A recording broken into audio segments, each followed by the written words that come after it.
বিমান বাহিনীর অভ্যন্তরের র নেটওয়ার্ক ফাঁস, এমনই এক চাঞ্চল্যকর সংবাদ প্রকাশ করেছে দৈনিক আমার দেশ।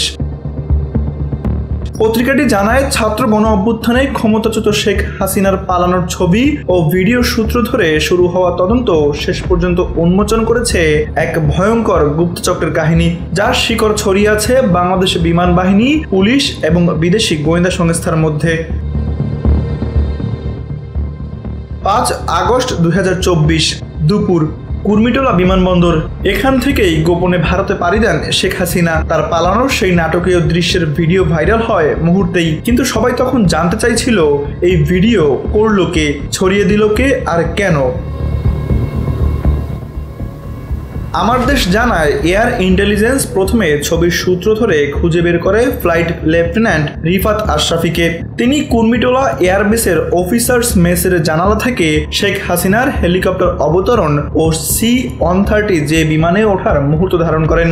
আর এই ছবির ভিত্তিতেই ভাইরাল হয় সেই ভিডিও, যা পোস্ট করেছিলেন আরেক কর্মকর্তা ফ্লাইট লেফটেন্যান্ট তাহসিব সুরি। দুজনকেই বাধ্যতামূলক অবসরে পাঠানো হয়। তবে এখানেই শেষ নয়। রিফাতের মোবাইল ফরেনসিক করে এয়ার ইন্টেলিজেন্স পায় আরও বড় তথ্য।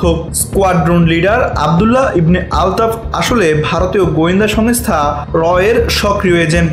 14 আগস্ট 2024 ডিজিএফআই তাকে গ্রেপ্তার করে। তার গাড়ি থেকে উদ্ধার হয় ভারতীয় প্যারাকমান্ডোর ব্যবহৃত উন্নত মানের দুটি রাইফেল, 1 কোটি টাকা এবং একাধিক ইলেকট্রনিক ডিভাইস।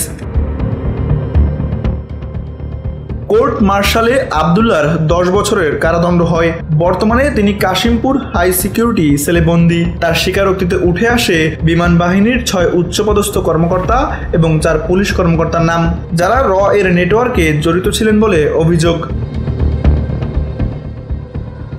আমার দেশ আরও জানায়, আবদুল্লাহকে র উপহার দিয়েছিল একটি নতুন হুন্ডাই গাড়ি এবং তাকে প্রভাবিত রাখতে নিয়মিত পাঠানো হতো সুন্দরী নারী।